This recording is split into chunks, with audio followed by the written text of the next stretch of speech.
আয়নাতে ওই মুখ দেখবে যখন, কপলের কালোটি পড়বে চোখে, ফুটবে যখন ফুল বকুল শাখে, ভ্রমর যে এসেছিল জানবে লোকে। আয়নাতে ওই মুখ দেখবে যখন।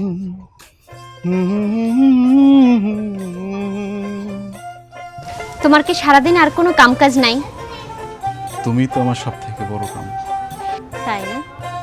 এইসব ফাজলামি বাদ দিয়া যাও, কামে যাও, তোমার ভালো হইব। আমি তোমারি প্রেম ভিখারি, ভালোবেসে ঠাই দিও পরাণে গো, ভালোবেসে ঠাই দিও পরাণে। তাই না? দাঁড়াও, তোমাকে দেখাচ্ছি মজা। আরে দাঁড়াও, আরে তুমি কি করতেছো? তুমি অনেক ফাজিল হয়ে না না গেছো। না দাঁড়াও, দাঁড়াও। কি করতেছো তুমি?